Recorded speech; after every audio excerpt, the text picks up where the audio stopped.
إن الحمد لله نحمده ونستعينه ونستغفره ونعوذ بالله من شرور أنفسنا ومن سيئات أعمالنا من يهده الله فلا مضل له ومن يضلله فلا هادي له وأشهد أن لا إله إلا الله وحده لا شريك له وأشهد أن محمدا عبده ورسوله أما بعد فإن خير الحديث كتاب الله تعالى وخير الهدي هدي محمد صلى الله عليه وسلم وشر الأمور محدثاتها وكل محدثة بدعة وكل بدعة ضلالة وكل ضلالة في النار يا أيها الذين آمنوا اتقوا الله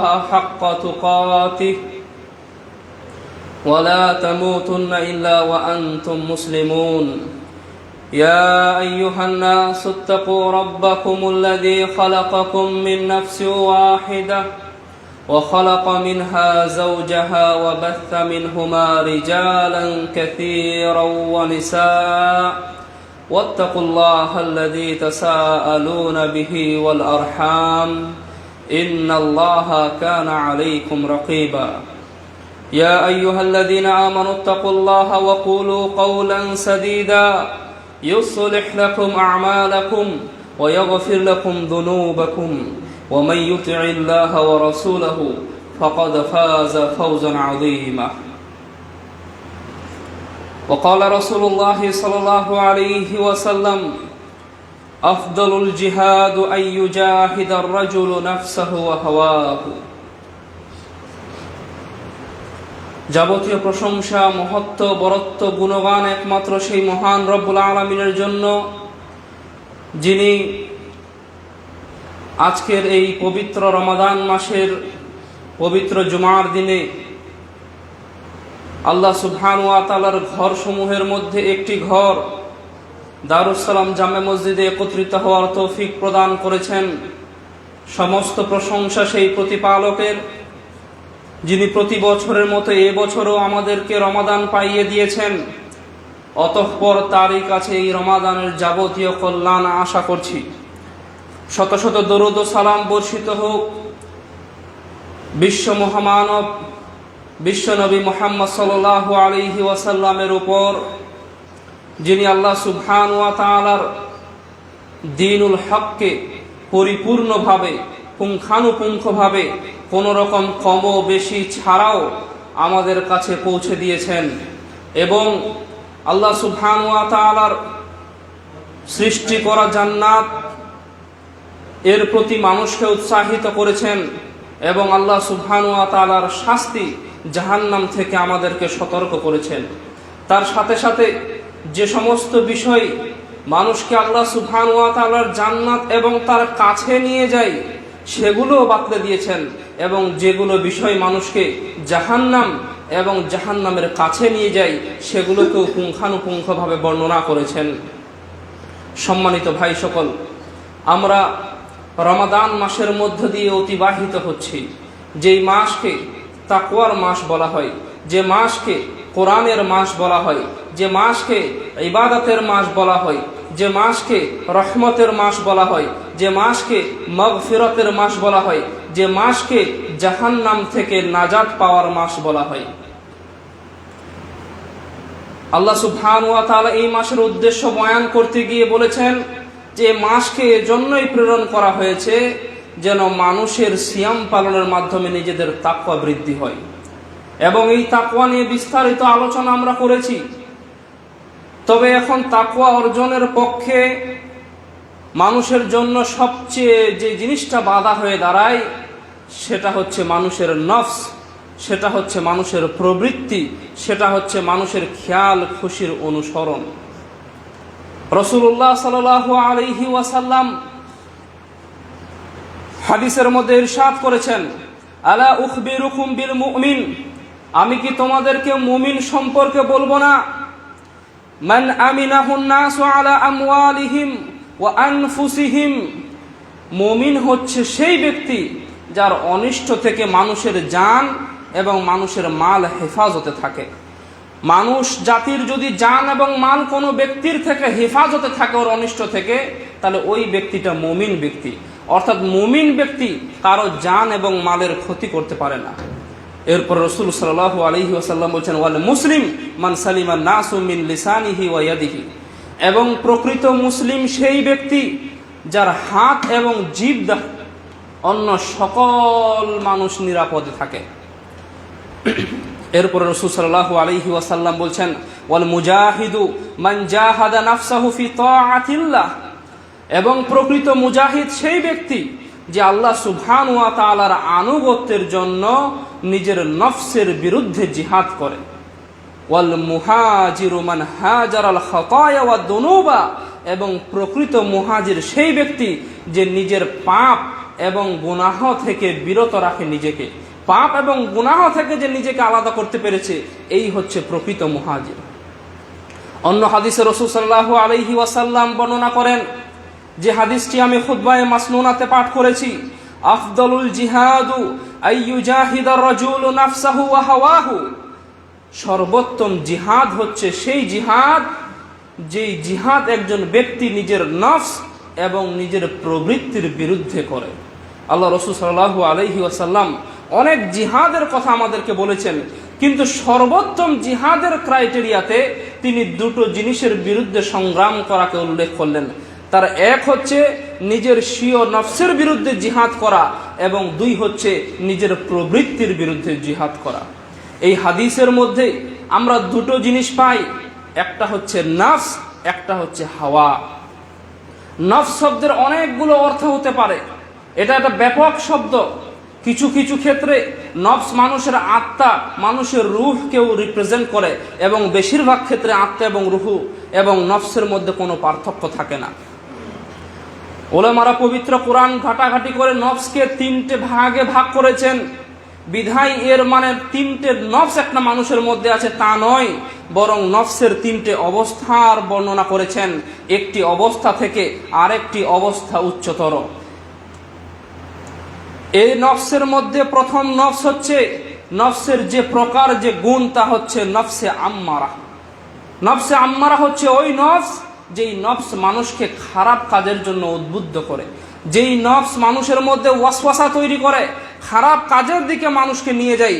আল্লাহ সুবহানাহু ওয়া তাআলা পবিত্র কোরআনে সূরা ইউসুফের মধ্যে বলছেন, ওয়ামা উবাররিউ নাফসি, যে আমি নিজেকে নির্দোষ বলি না, ইন্নান নাফসা লাআম্মারাতুন বিসু, নিঃসন্দেহে মানুষের মন্দ প্রবণ, মানুষের নফস হচ্ছে খারাপ দিকে ধাবিত হওয়ার জিনিস, এই হচ্ছে নফসে আম্মারা। ইল্লা মা রাহিমা রাব্বি ইন্না রাব্বি গফুরুর রহিম, যদি না আল্লাহ সুবহানাহু ওয়া তাআলা রহম করেন আমাদের প্রতি, যদি আল্লাহ সুবহানাহু ওয়া তাআলা আমাদের প্রতি রহম না করেন, তাহলে মানুষের ক্ষমতা নেই নফসের আম্মারা থেকে বাঁচার। মানুষের নফস সবসময় খারাপ দিকে নিয়ে যায়। তবে যদি আল্লাহ রহম করেন, তবে কোনো মানুষ এই নফসের অনিষ্ট থেকে বাঁচতে পারে। নিঃসন্দেহে আমাদের রব পরম করুণাময়, অসীম দয়ালু, গফুরুর রহিম, পরম ক্ষমাশীল। সম্মানিত ভাইয়েরা, আল্লাহ সুবহানাহু ওয়া তাআলার রহমত ছাড়া নফসে আম্মারার অনিষ্ট থেকে বাঁচা মুশকিল। কিন্তু আল্লাহ সুবহানাহু ওয়া তাআলা কার প্রতি রহম করবেন? যে ব্যক্তি প্রচেষ্টা করে, যে ব্যক্তি চেষ্টা করবে এই নফস থেকে বিরত থাকার, যে ব্যক্তি চেষ্টা করবে এই নফসে আম্মারা থেকে নিজেকে আলাদা করার, প্রবৃত্তির অনুসরণ না করার, আল্লাহ সুবহানাহু ওয়া তাআলা ওই ব্যক্তিকেই সফল করবেন, ওই ব্যক্তির উপরেই রহম করবেন। আল্লাহ সুবহানাহু ওয়া তাআলা অন্যত্র বলেন, ওয়া আন্নাল লাইসা লিল ইনসান ইল্লা মা সাআ, এবং মানুষ যা চেষ্টা করে মানুষ সেটাই পায়। মানুষ যেটার বিরুদ্ধে প্রচেষ্টা করে মানুষ সেটাই লাভ করে। তাই প্রচেষ্টা আমাদের জন্য যে কোনো জিনিসের জন্য ইসলামে জরুরি। ওয়া আন্না সাইয়ুহু সাউফা ইউরা, এবং শীঘ্রই তোমার প্রচেষ্টাকে বিচারের মাঠে তোমাকে দেখানো হবে যে পৃথিবীর বুকে তুমি কোন দিকে প্রচেষ্টা চালিয়েছিলে। তাহলে এটা গেল নফসে আম্মারা। এটা এমন নফস যেটা সবসময় মানুষকে খারাপ কাজের দিকে উদ্বুদ্ধ করতে থাকে। এই ব্যক্তিগুলো শুধুমাত্র খারাপ কাজের মধ্যে লিপতিত থাকে। বিধায় কাফের মুশরিক এবং সমাজের মধ্যে যে সমস্ত ব্যক্তিরা ফাজির, যে সমস্ত ব্যক্তিরা বিদআতি, সব সময় খারাপ কাজের মধ্যে হারাম হালালের তোয়াক্কা করে না, এই সমস্ত ব্যক্তিদের নফসগুলো হচ্ছে নফসে আম্মারা। এই নফসের মধ্যে কোনো কল্যাণ নেই, এ খালি খারাপ কাজ করতেই ব্যস্ত। কিন্তু এরপরে যদি কোনো মানুষ আল্লাহ সুবহানাহু ওয়া তাআলার আয়াতসমূহের দিকে ধ্যান দেয়, আল্লাহ সুবহানাহু ওয়া তাআলার তাকওয়া অর্জন করে, রাসূলুল্লাহ সাল্লাল্লাহু আলাইহি ওয়াসাল্লামের অনুসরণ করার চেষ্টা করে, তো এই নফস আস্তে আস্তে নফসে লাওয়ামাতে পরিণত হয়। আল্লাহ সুবহানাহু ওয়া তাআলা পবিত্র কোরআনে এই নফসের ব্যাপারে বলতে গিয়ে বলছেন, লা উকসিমু বিয়াউমিল কিয়ামাহ, শপথ কসম কিয়ামতের দিনের, ওয়ালা উকসিমু বিন নাফসিল লাওয়ামাহ, এবং শপথ সেই নফসের, সেই আত্মার যে আত্মা নিজেকে ধিক্কার দেয়, তিরস্কার দেয়। নফসের লাওয়ামার মানুষও খারাপ কাজ করে, এই নফসও মানুষকে খারাপের দিকে নিয়ে যায়। কিন্তু এই নফসের একটা গুরুত্বপূর্ণ দিক হচ্ছে যে খারাপ কাজ করার পরে এই নফসটা আবার অনুতপ্ত হয়। খারাপ কাজ তো হয়ে গেল, আবার নিজেকে তিরস্কার করে যে ওহো এই গুনাহটা করে ফেললাম, আহা এটা করা দরকার ছিল না, এটা করে নিলাম। খারাপ কাজ তো হচ্ছে, কিন্তু অন্তরে ওই ঈমানটুকু বেঁচে আছে যে গুনাহ করার পরে গুনাহের অনুশোচনা হচ্ছে, গুনাহ করার পরে খারাপও লাগছে। এই সমস্ত ব্যক্তিরা হচ্ছে আমরা অধিকাংশ ব্যক্তি যারা খারাপও কাজ করি আবার ভালো কাজও করি, খারাপও কাজ করি আবার তওবা ইস্তিগফারও করি। এই সমস্ত ব্যক্তিরা যদিও বা কবিরা গুনাহ করে, যদিও বা সগীরা গুনাহ করে, কিন্তু আবার আল্লাহ সুবহানাহু ওয়া তাআলার কাছে ফিরেও আসে, আবার আল্লাহ তাআলার কাছে তওবা করে। এই নফসটা হচ্ছে তিরস্কারকারী নফস, যেই নফস খারাপ কাজ তো করায় কিন্তু আবার নিজেকে ধিক্কারও দেয়, নিজেকে তিরস্কারও করে, নিজেকে আল্লাহর দিকে ফিরিয়েও আনে। এরপরে যখন মানুষ আরো নিজেকে পাক পবিত্র করতে থাকে, রমাদান মাসের মতো মাস থেকে নিজেকে ফায়দা হাসিল করতে থাকে এবং আল্লাহ এবং রসুলের পথে একনিষ্ঠভাবে চলতে থাকে, তখন এই নফস হয়ে যায় নফসে মুতমাইন্নাহ, যেই নফস সাধারণভাবে খারাপ দিকে যায় না, যেই নফসের মধ্যে শয়তানি কুমন্ত্রণা বাধা বাঁধতে পারে না, যেই নফসের মধ্যে বেশি ওয়াসওয়াসা আসে না, এমনকি ছোট খুঁটিনাটি ওয়াসওয়াসা আসলেও পরক্ষণেই আবার ওই নফস সঙ্গে সঙ্গে আল্লাহর দিকে ফিরে আসে।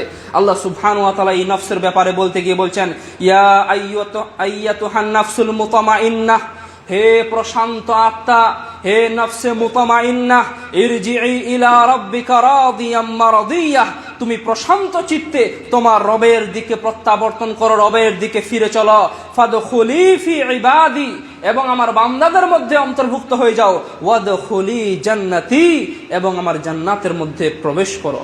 এই নফস হচ্ছে নফসে মুতমাইন্নাহ। এই শ্রেণীর লোকগুলো সাধারণত কবিরা গুনাহ করে না, ছোট ছোট সগীরা গুনাহ কখনো কখনো হয়ে যেতে পারে, কিন্তু এরা কবিরা গুনাহ, বড় বড় গুনাহ থেকে নিজেদেরকে দূরে রাখে, সব সময় ইসলামের পথে চলার চেষ্টা করে, সব সময় নিজেকে ইসলামের দিকে আঁকড়ে রাখার চেষ্টা করে। এই তিন প্রকার হচ্ছে নফস, যেই নফস একটা থেকে আরেকটা আলাদা। এই তিন প্রকার হচ্ছে নফসের বিভিন্ন অবস্থা। অতএব মানুষের চেষ্টা করা উচিত সে যেন স্বীয় নফসের বিরুদ্ধে জিহাদ করে, যুদ্ধ করে, এবং তার নফসে আম্মারাকে নফসে মুতমাইন্নাহ পর্যন্ত পৌঁছে দেয়। এই রমাদান হচ্ছে সেই সুযোগ যখন নফসে আম্মারাকে নফসে মুতমাইন্নাহ পর্যন্ত পৌঁছে দেওয়া সম্ভব হয়। এটা গেল একটা নফসের ব্যাখ্যা। দ্বিতীয় যে জিনিসের বিরুদ্ধে আল্লাহ রসুল জিহাদ করতে বলেছেন সেটা হচ্ছে আল হাওয়া।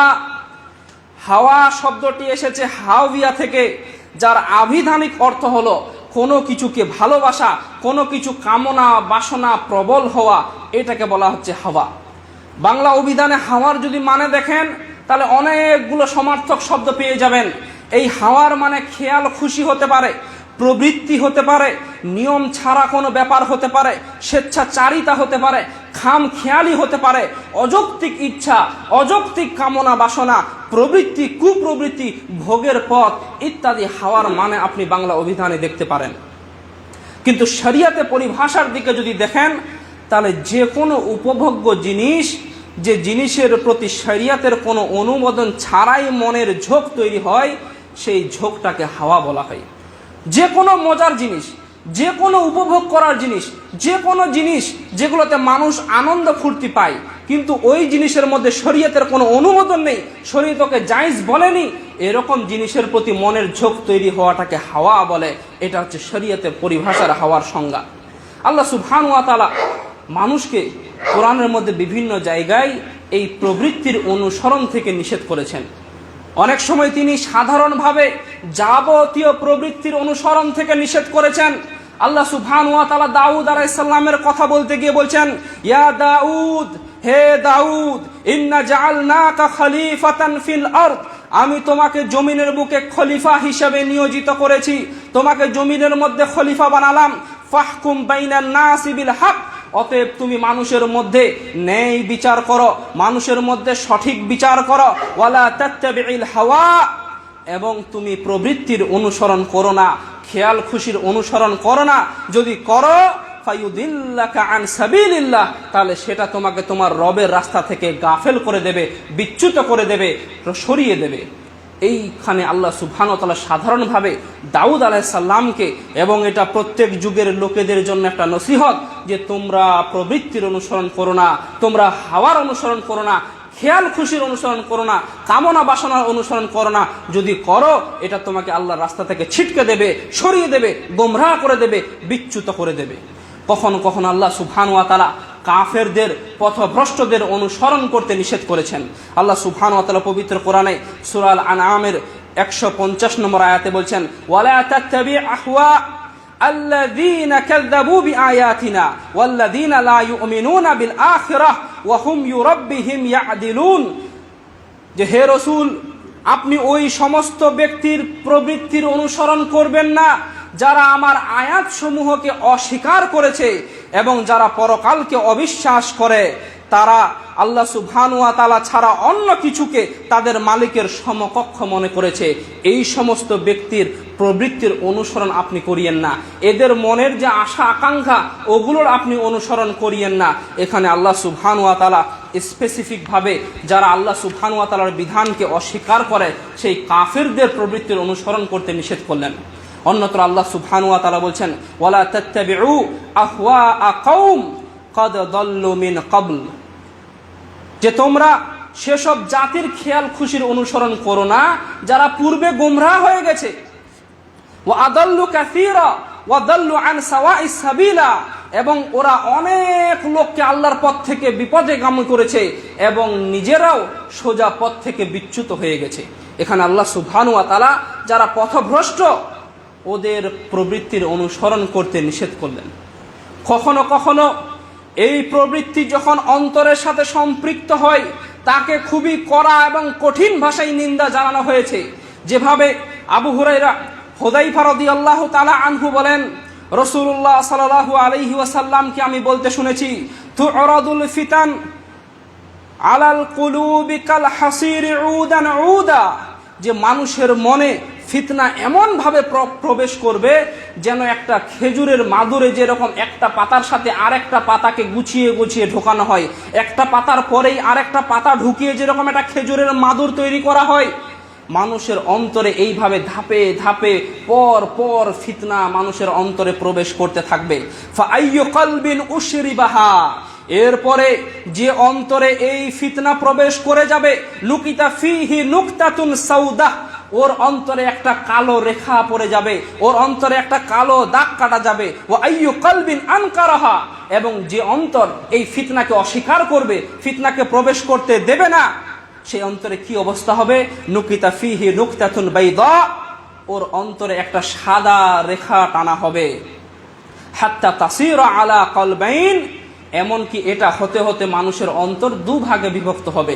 এই দিক থেকে আপনি দুরকম অন্তর দেখতে পাবেন। আলা আবিয়াদা মিথলা সাফা ফালা তাদুররুহু ফিতনাতুন মা দামাতিস সামাওয়াতু ওয়াল আরদ, এইভাবে যখন কোনো মানুষ ফিতনা থেকে বাঁচতে থাকে, ওর অন্তরে সাদা দাগ যখন কাটতে থাকে, এই সাদা দাগ হতে হতে ওটা একটা মসৃণ পাথরের মতো সাদা হয়ে যায়। এরপরে ওই অন্তরে যতদিন জমিন এবং আসমান থাকবে, অর্থাৎ কিয়ামত অবধি ওই অন্তরে আর ফিতনা প্রবেশ করতে পারবে না, যে অন্তরটা সাদা হয়ে গেছে। যে অন্তরটা ফিতনা থেকে নিজেকে বাঁচাতে বাঁচাতে সাদা হয়ে গেছে, ওই অন্তরে আর ফিতনা প্রবেশ করতে পারবে না যতদিন পৃথিবী এবং আসমান এবং জমিন থাকবে, অর্থাৎ কিয়ামত অবধি এই অন্তর নিরাপত্তা লাভ করবে। ওয়াল আখিরু আসওয়াদু মুরবাদ্দান কাল কুজ মুজাখিয়ান, এবং যে অন্তর আস্তে আস্তে কালো হতে থাকবে, এমন কি সেটা কয়লার মতো একটা কালো কুচকুচে উপুর করা বাটির মতো হয়ে যায়। কালো কুচকুচে বাটি কয়লার মতো কালো হয়ে যায় অন্তর, এবং উপুর করা বাটি হয়ে যায়। উপুর করা বাটি মানে যেই বাটিতে কোনো কিছু রাখলে সেই বাটি ধারণ করার ক্ষমতা রাখে না। বাটি সাধারণত সোজা করে রাখলে ওই বাটির মধ্যে যদি কিছু রাখেন তো থাকবে, কিন্তু বাটিকে যদি উল্টে দেন তাহলে বাটির মধ্যে যা কিছু আছে সব পড়ে যাবে। মানুষের অন্তরটা এরকম হয়ে যায়, যেন কালো কুচকুচে গুনাহের জন্য হয়ে গেছে এবং উল্টানো বাটির মতো। এই অন্তরে আর কল্যাণ অকল্যাণের জ্ঞান থাকে না। লা ইয়ারিফু মা'রুফা, এই অন্তর ভালো কাজকেও চিনতে পারবে না। ওয়ালা ইউনকিরু মুনকারান, এবং খারাপ কাজ থেকেও নিজেকে বাধা দিতে পারবে না। ইল্লা মা উশরিবু মিন হাওয়া, এমনকি এই অন্তর শুধুমাত্র প্রবৃত্তির অনুসরণ করে, খেয়াল খুশির অনুসরণ করে, যা মন চাই তাই করে। এই অন্তরের অবস্থা এরকম হয়ে গেছে। যদি কোনো মানুষ নিজের অন্তরকে ফিতনা থেকে বাঁচায়, প্রবৃত্তির অনুসরণ করতেই থাকে, তাহলে এই অন্তর কালো কুচকুচে উল্টানো বাটির মতো হয়ে যায়। সে আর কল্যাণকে চিনতে পারে না, সে আর অকল্যাণ থেকে বিরত থাকতে পারে না। সম্মানিত ভাই, এটাই হচ্ছে প্রবৃত্তি, যার অনুসরণ করার জন্য মানুষ তাওহীদ ছেড়ে শিরকের দিকে ঝাঁপিয়ে পড়ে। এটাই সেই প্রবৃত্তি যার অনুসরণের জন্য মানুষ সুন্নাতকে পরিত্যাগ করে বিদআতকে আঁকড়ে ধরে। এটাই সেই প্রবৃত্তি যার অনুসরণের জন্য মানুষ দ্বীনের নামে নানা রকম খোরাফাত চালু করে। এই সেই প্রবৃত্তি যার জন্য নিজের মতবাদ, নিজের দলকে টিকিয়ে রাখার জন্য কোরআন এবং হাদিসের ভুল ব্যাখ্যা করা হয়। আপনি হয়তো প্রবৃত্তির মানে এখনো বুঝে উঠতে পারেননি। এত কঠিন এবং ভয়াবহ জিনিস, যেটা মানুষকে আল্লাহ রাস্তা থেকে গাফেল করে দিতে পারে, যেটা মানুষকে সৎপথ থেকে বিচ্যুত করে দিতে পারে, যেটা মানুষের অন্তরকে কালো কুচকুচে বানিয়ে দেয়, যেটা মানুষের অন্তরকে বিবেকহীন বানিয়ে দেয়। যখন মানুষ কল্যাণ এবং অকল্যাণ বুঝতে পারে না, সেটাই হচ্ছে প্রবৃত্তি। এর অনুসরণই মানুষকে গুমরাহির দিকে নিয়ে যায়। প্রবৃত্তির অনুসরণ মানে নিজের মতো করে মন মোতাবেক নিয়ত বানিয়ে নামাজের মধ্যে নিয়ত করা, প্রত্যেক ইবাদতের মধ্যে নিয়ত করা। এই প্রচলিত যে নিয়ত চলে এসেছে, এটাই হচ্ছে প্রবৃত্তির অনুসরণের পরিণাম। পৃথিবীর বুকে কোন সহিহ হাদিস তো দূরের কথা, কোন দঈফ হাদিস তো দূরের কথা, আল্লাহর কসম পৃথিবীর বুকে কোনো জাল হাদিসও নেই যেই হাদিসে মুখে নিয়ত করার ব্যাপারে কোনো নিয়তের বর্ণনা এসেছে। এরপরেও যুগের পর যুগ, কওমের পর কওম, গোত্রের পর গোত্র, বংশের পর বংশ লোকেরা নিয়ত করে এসেছে। এই নিয়ত করার নামই হচ্ছে প্রবৃত্তির অনুসরণ করা, আল্লাহ এবং তার রসুল থেকে ছিটকে গিয়ে খেয়াল খুশির মতো আমল করা। প্রবৃত্তির অনুসরণ মানে প্রত্যেক ফরজ সালাতের পর সম্মিলিত মুনাজাত করা। আল্লাহ রাসূল সাল্লাল্লাহু আলাইহি ওয়াসাল্লাম ফরজ সালাতের পরে অনেক যিকির আযকার করেছেন। এত সালাত সাহাবাদেরকে আদায় করিয়েছিলেন, কিন্তু একবারও কোন সাহাবাদেরকে নিয়ে সম্মিলিতভাবে হাত তুলে সম্মিলিত মুনাজাত করেননি। সাহাবাদের অবস্থান জানেন? আল্লাহ রাসূল সাল্লাল্লাহু আলাইহি ওয়াসাল্লাম যদি ওযুর মাঝখানে কোথাও মুচকি হাসতেন, ওটাও সাহাবারা হাদিস নিয়ে এসেছে। আল্লাহ রাসূল সাল্লাল্লাহু আলাইহি ওয়াসাল্লাম চাঁদের চেয়ে কতটা সুন্দর দেখতে, ওটাও সাহাবারা হাদিসে নিয়ে এসেছে। আল্লাহ রাসূল সাল্লাল্লাহু আলাইহি ওয়াসাল্লাম কি করে প্রসাব করতে শিখিয়েছেন, কি করে পায়খানা করতে শিখিয়েছেন, কোন দিকে থুতু ফেলতে হবে, কোন দিকে ইবাদত করতে হবে, কিভাবে চলতে হবে, রাস্তায় কোথায় বসতে হবে, কিভাবে হাঁচি দিতে হবে, কিভাবে থুতু ফেলতে হবে, প্রত্যেক ছোট বড় জিনিস সাহাবারা নিয়ে এসেছেন। এই সাহাবাদেরকে দিয়ে যদি জীবনে একবার আল্লাহ রাসূল সম্মিলিত মুনাজাত করতেন ফরজ সালাতের পরে, অবশ্যই তারা হাদিসের মধ্যে নিয়ে আসতো। কিন্তু কোনো হাদিস পাওয়া যায় না যে হাদিসের মধ্যে এই ফরজ সালাতের পরে সম্মিলিত মুনাজাতের জিকির এসেছে। অতএব প্রবৃত্তির অনুসরণ মানুষকে এই সম্মিলিত মুনাজাতের দিকে নিয়ে এসেছে। আপনি এই সম্মিলিত মুনাজাতকে ফরজ করে দিয়েছেন কেন? অনেক লোক বলবে এটা জায়েজ।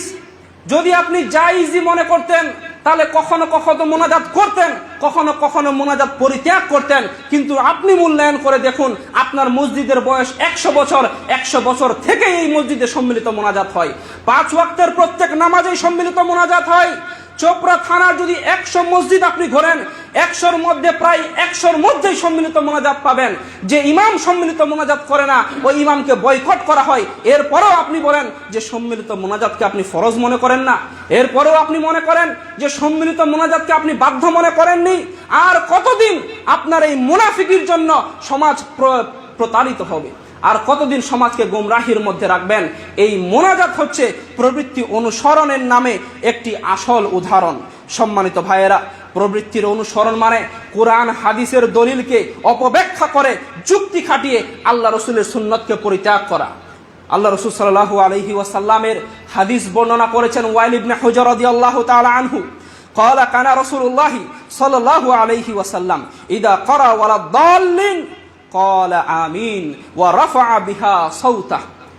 ওয়াইল বিন হুজর রাদিয়াল্লাহু তাআলা আনহু বলছেন যে আল্লাহ রাসূল সাল্লাল্লাহু আলাইহি ওয়াসাল্লাম সালাতের মধ্যে যখন ওয়ালা দাল্লিন পাঠ করতেন তখন আমিন বলতেন।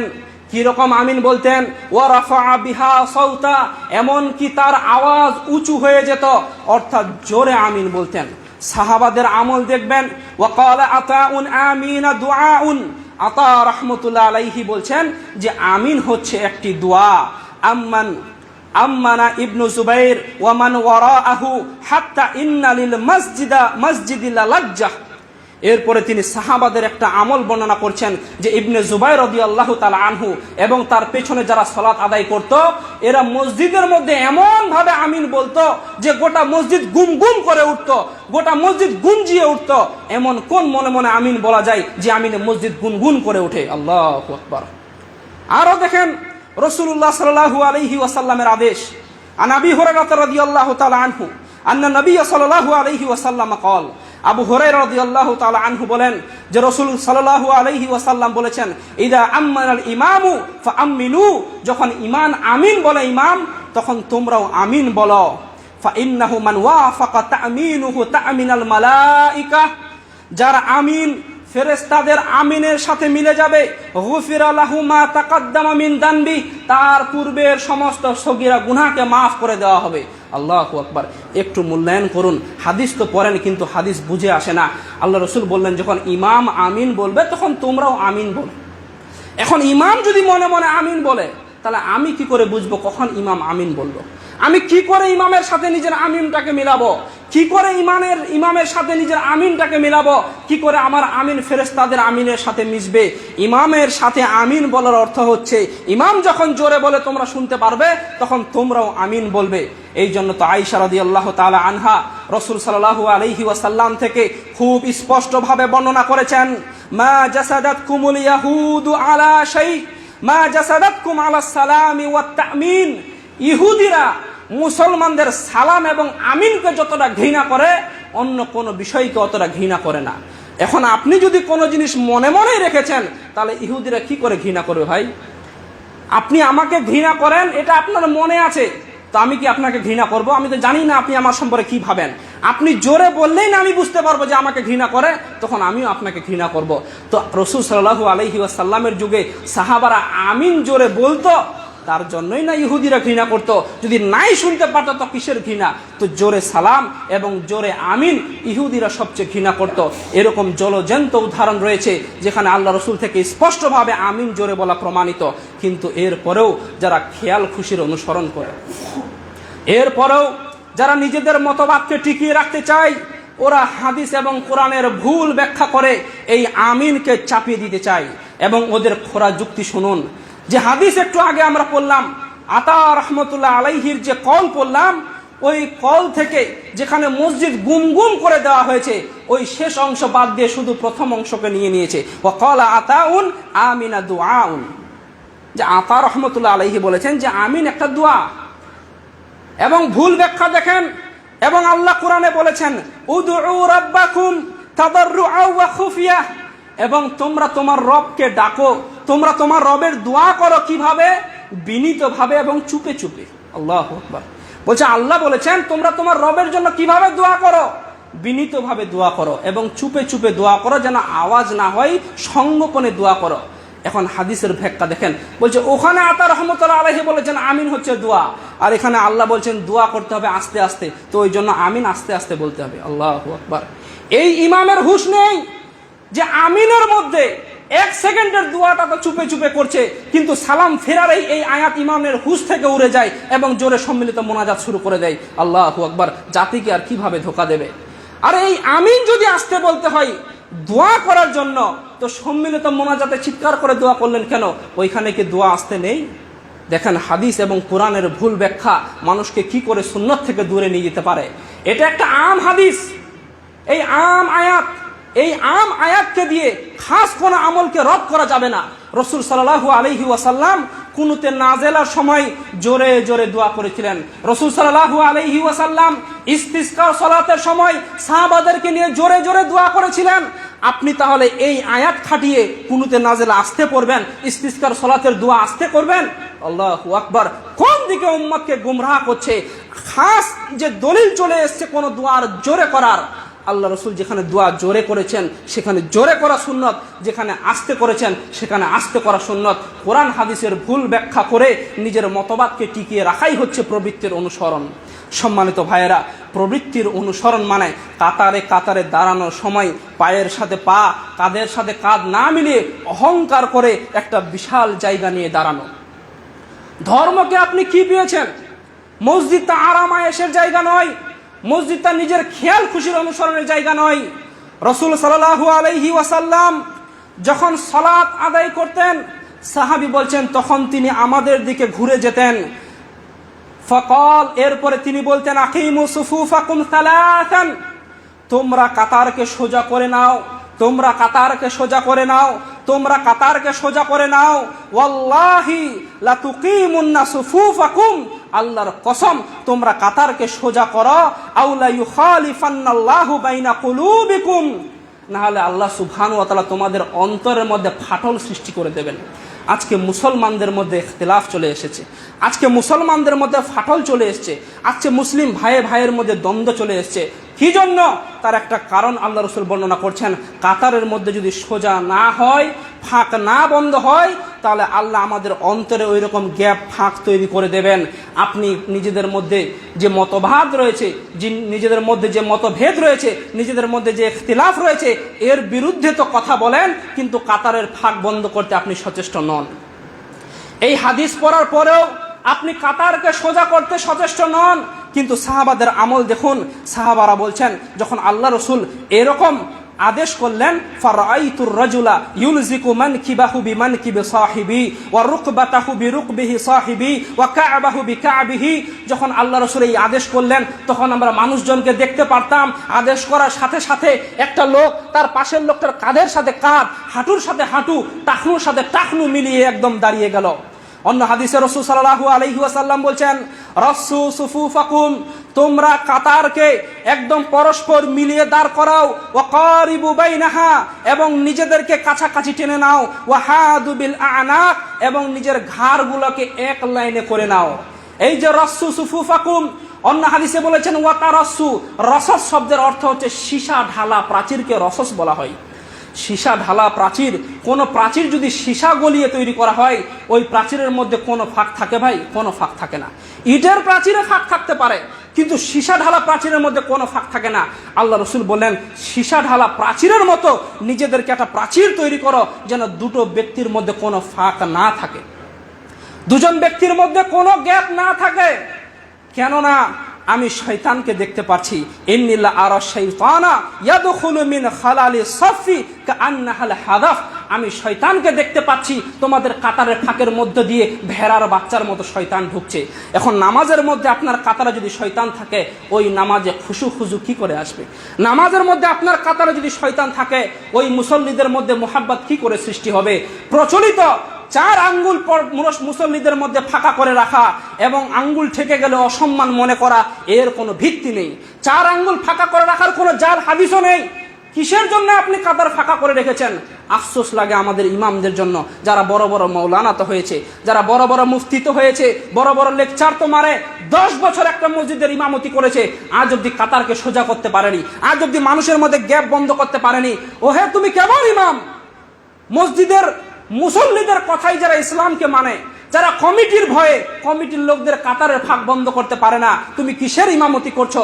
এই ইমামতি তোমাকে দুনিয়া কামাতে পারে, কিন্তু আখিরাতের ব্যাপারে তুমি সতর্ক এবং সাবধান হও। আল্লাহ রসুল যখন কাতার সোজা করতেন, তখন সাহাবেদেরকে একদম পরস্পর মিলিয়ে দিতেন, যেন সীসা ঢালা প্রাচীরের মতো ওরা দাঁড়িয়ে যায়।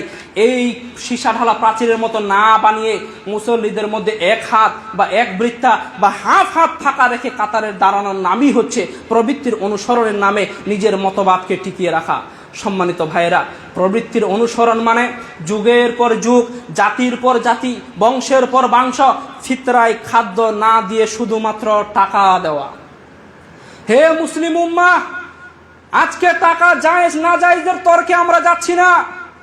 রাসূল সাল্লাল্লাহু আলাইহি ওয়াসাল্লামের যুগেও দিনার এবং দিরহাম ছিল, কিন্তু তিনি কোনোদিন একবারও দিনার এবং দিরহাম দিয়ে ফিতরা আদায় করেননি। তুমি আমাকে অমুক তাবেঈর কথা শোনাও, তুমি আমাকে অমুক ইমামের ফতোয়া দেখাও, তুমি আমাকে অমুক মৌলানার কথা বলো এবং নিজের টাকাকে জায়েজ করার চেষ্টা করো। হে মুসলিম উম্মাহ, তোমাদেরকে আহ্বান করে বলছি, তাবেঈর সুন্নত তো অনেক হলো, তোমার ইমামের সুন্নত তো অনেক হলো, তোমার মৌলানার সুন্নত তো অনেক হলো, আর কোন দিন তুমি রসুলের সুন্নত আদায় করে খাদ্য দিয়ে ফিতরা আদায় করবে?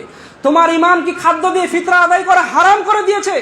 যদি যুগের পর যুগ, বংশের পর বংশ, জাতির পর জাতি, কওমের পর কওম তাবেঈর সুন্নত, ইমামের সুন্নত দিয়ে টাকা আদায় করতে পারে, তখন রসুলের সুন্নত দিয়ে কে আদায় করবে? আল্লাহু আকবার। কোন একবার তো তুমি খাদ্য দিয়ে রসুলের সুন্নত প্রমাণ করার চেষ্টা করবে? কোন একবার তো তুমি খাদ্য দিয়ে রসুলের সুন্নতকে জীবিত করবে? একটা সুন্নতকে, নিজের দল, নিজের মতবাদকে মানার জন্য দুমড়িয়ে মুচড়িয়ে ফেলে দেওয়া, এটা তোমার কিসের আলামত? এটাই প্রবৃত্তির অনুসরণ। অথচ আল্লাহ সুবহানাহু ওয়া তাআলা বলেছিলেন, ইয়া আইয়ুহাল্লাযীনা আমানু, হে বিশ্বাসীগণ, আতিউল্লাহ ওয়া আতিউর রাসূল, তোমরা আল্লাহর আনুগত্য করো এবং তার রাসূলের আনুগত্য করো। ওয়ালা তুবতিলু আমালাকুম, এবং তোমরা নিজেদের আমলকে বিনষ্ট করিও না। এখানে আপনি আপনার প্রত্যেকটা আমল রাসূলের বিরুদ্ধে গিয়ে আপনার ইমামের ফতোয়া অনুযায়ী করেছেন, আপনার ইমামের কথা অনুযায়ী করেছেন, অধিকাংশ মানুষ দেখে করেছেন, অমুক তাবেঈর নামে করেছেন, কিন্তু রসুলের হাদিস আপনার কাছে কোনো মানদণ্ড পায়নি। সম্মানিত ভাইয়েরা, প্রবৃত্তির অনুসরণ মানে হচ্ছে আল্লাহ সুবহানাহু ওয়া তাআলা ছাড়া ওই কবরে গিয়ে প্রার্থনা করা, আল্লাহ ছাড়া কোনো মৃত ব্যক্তির কাছে প্রার্থনা করা। এর কোনো দলিল কোরআন হাদিসে বর্ণিত হয়নি। আল্লাহ সুবহানাহু ওয়া তাআলা বলছেন, ওয়ালা তাদউ মিন দুনিল্লাহি মা লা ইয়ানফাউকা ওয়ালা ইয়াদুররুক ফাইন ফাআলতা ফাইন্না ইদাম মিনাজ জালিমিন। তোমরা আল্লাহ ছাড়া অন্য কারো কাছে চেও না, যে তোমার কোনো কল্যাণও করতে পারবে না, যে তোমার কোনো ক্ষতিও করতে পারবে না। ওই কবরের লোক আপনাকে সন্তান দিতে পারবে না, ওই কবরের লোক আপনার কোনো অনিষ্ট করতে পারে না। যদি আপনি এটা করেন, তাহলে আপনি জালিমদের অন্তর্ভুক্ত হবেন। ওয়া ইন ইয়ামসাসকাল্লাহু বিদুররিন, আল্লাহ যদি আপনার উপর কোনো বিপদ নিয়ে আসে, ফালা কাশিফা লাহু ইল্লা হুয়া, তাহলে আল্লাহ ছাড়া ওই মোল্লা, আল্লাহ ছাড়া ওই পীর, আল্লাহ ছাড়া ওই বুজুর্গ, আল্লাহ ছাড়া ওই কবরের অধিবাসী কেউ ওই বিপদকে দূর করতে পারবে না। এরপরেও যুগের পর যুগ কবরের সেজদা করা হচ্ছে, যুগের পর যুগ মানুষের ইবাদত করা হচ্ছে, পীরের ইবাদত করা হচ্ছে। এটাই হচ্ছে প্রবৃত্তির নামে জাহিলিয়াত, এটাই হচ্ছে প্রবৃত্তির অনুসরণ। ওদেরকে যখন বলবেন যে তোমরা এর কাছে চাচ্ছ কেন, ওকে কি তোমরা আল্লাহ বানিয়ে দিয়েছ? তখন বলবে না না না না না, আরে আল্লাহর কাছে ডাইরেক্ট যাওয়া যায় না, এদের মাধ্যমে আমরা আল্লাহর কাছে যাচ্ছি। আল্লাহু আকবার। মক্কার মুশরিকরা, এমনকি কাফেররা এই যুক্তি দিত। যখন তাদেরকে বলা হতো এই মূর্তিদের উপাসনা করছো কেন, আল্লাহ সুবহানাহু ওয়া তাআলা খুব স্পষ্ট ভাষায় বলেছেন, ওয়াল্লাযীনা ইত্তাখাযু মিন দুনিহি আউলিয়া। যখন তারা আল্লাহ সুবহানাহু ওয়া তাআলার পরিবর্তে অন্য কাউকে অভিভাবক রূপে গ্রহণ করে, তারা কি বলে, মা না'বুদুহুম ইল্লা লিয়ুকাররিবুনা ইলাল্লাহি যুলফা, যে আমরা এদের ইবাদত করছি না, এরা শুধুমাত্র আমাকে আল্লাহর কাছে পৌঁছে দেবে। আল্লাহু আকবার। মক্কার মুশরিকরা মূর্তি পূজা করছে এই কথা বলে যে এই মূর্তির ইবাদত আমরা করছি না, এটা শুধুমাত্র আল্লাহর কাছে যাওয়ার রাস্তা। এবং আপনিও এই কথাই বলছেন যে এই কবরের আমি পূজা করছি না, এটা খালি আল্লাহর কাছে যাওয়ার রাস্তা। আজকে মানুষ কবরকে সেজদার জায়গা বানিয়েছে, আজকে মানুষ কবরকে ইবাদতের জায়গা বানিয়ে নিছে। আমি নিজ চোখে দেখেছি মানুষ মসজিদে কোরআন তেলাওয়াত না করে মাজারে গিয়ে কোরআন তেলাওয়াত করছে, মসজিদে সেজদা না করে মাজারে গিয়ে করছে। এখন মাজারের ভিডিও তো অনলাইনেও পাবেন, সেই আজমির শরীফ থেকে নিয়ে সমস্ত জায়গায় সকালে ফজরে উঠে ওরা গাউসে আজমের নামে বিভিন্ন পীরের কাছে তারা দোয়া চাই, সাহায্য চাই। অথচ আল্লাহ রাসূল সাল্লাল্লাহু আলাইহি ওয়াসাল্লাম স্পষ্ট ভাষায় বলেছিলেন, লানাতুল্লাহু আলা ইয়াহুদি ওয়ান নাসারা, ইহুদি এবং নাসারাদের উপর আল্লাহর গজব নাজিল হোক, আল্লাহর লানত বর্ষিত হয়। ইত্তাখিযু কুবুর আনবিয়াইহিম মাসাজিদা, তারা তাদের নবীদের কবরকে মসজিদ বানিয়ে নিয়েছিল, অতঃপর সেখানে সিজদা করতে আরম্ভ করেছিল, দোয়া করতে আরম্ভ করেছিল, ইবাদত করতে আরম্ভ করেছিল। আলা ওয়া ইন্না মান কানা ক্বাবলাকুম কানু ইয়াত্তাখিযুনা কুবুর আনবিয়াইহিম ওয়াস সালিহিন মাসাজিদা। তোমরা সতর্ক সাবধান হয়ে যাও। তোমাদের পূর্ববর্তী যারা ছিল তারা তাদের নেক বুজুর্গদের এবং নবীদের কবরকে মসজিদ বানিয়ে নিয়েছে। আলা ফালা তাত্তাখিদুল কুবুর মাসাজিদা, সতর্ক সাবধান হও, তোমরা আমার কবরকে মসজিদ বানিও না। ইন্নী আনহাকুম আন যালিক, আমি তোমাদেরকে এটা করা থেকে নিষেধ করে যাচ্ছি। আল্লাহ রসুল নিষেধ করে গিয়েছেন, কিন্তু এরপরেও যুগের পর যুগ এই ইবাদত চলে এসেছে। এটাই হচ্ছে প্রবৃত্তির অনুসরণ। সম্মানিত ভাইয়েরা, কি করে আপনাদেরকে বোঝাবো যে প্রতি পদে পদে প্রত্যেকটা আমল আমাদের আল্লাহ এবং তার রসুলের অনুসরণ নয়, বরং নিজের প্রবৃত্তির অনুসরণের বাস্তবায়ন। আল্লাহ সুবহানাহু ওয়া তাআলা আমাদেরকে প্রবৃত্তির অনুসরণ করা থেকে হেফাজত করার তৌফিক দান করুন। আল্লাহ সুবহানাহু ওয়া তাআলা আমাদেরকে প্রবৃত্তির ফিতনা বোঝার তৌফিক দান করুন। আল্লাহ সুবহানাহু ওয়া তাআলা প্রচলিত এই প্রবৃত্তির অনুসরণের আমলগুলোকে বর্জন করে আমাদেরকে সিরাতুল মুস্তাকিমের পথে পরিচালিত করুন।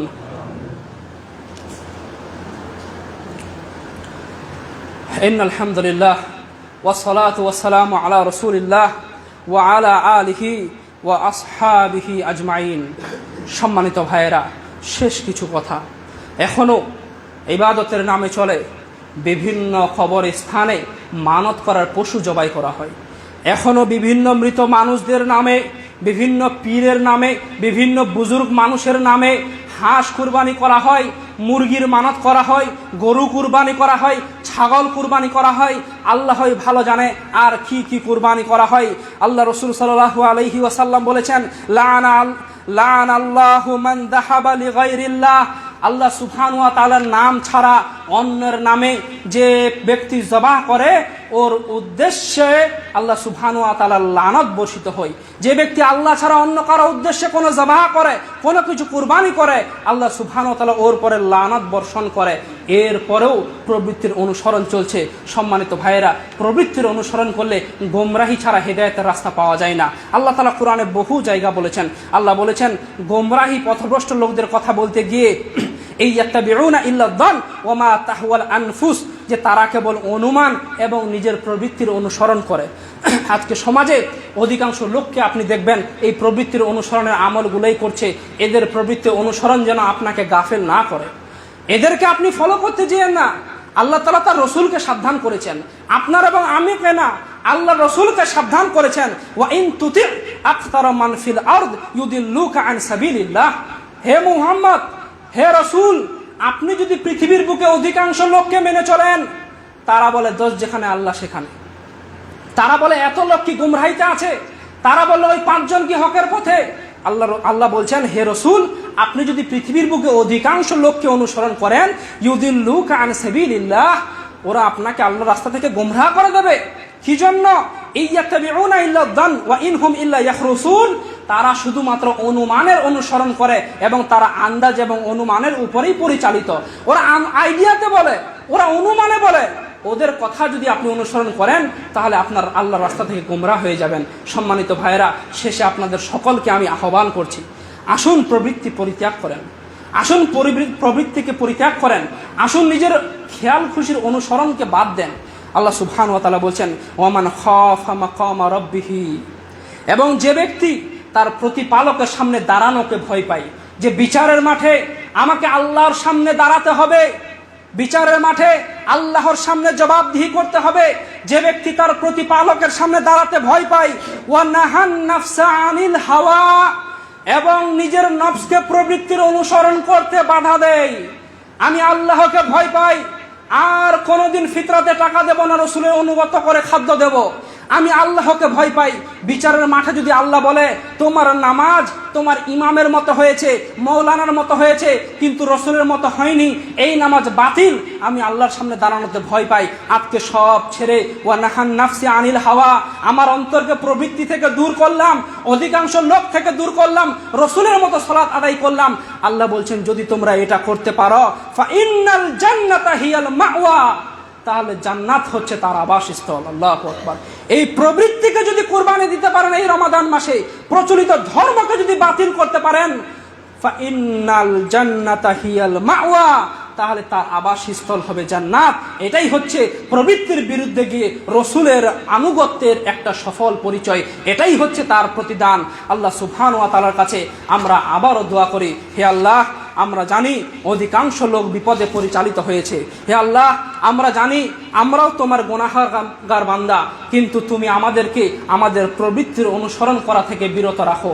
তুমি আমাদেরকে অধিকাংশের অনুসরণ থেকে বিরত রাখো, এবং যে ইসলাম রাসূল সাল্লাল্লাহু আলাইহি ওয়াসাল্লামের উপর নাজিল হয়েছিল সেই ইসলামের উপরে মৃত্যুবরণ করার তৌফিক দান করো। ওয়া আখিরু দাওয়ানা আনিল হামদুলিল্লাহি রাব্বিল আলামিন। ওয়াসসালামু আলাইকুম।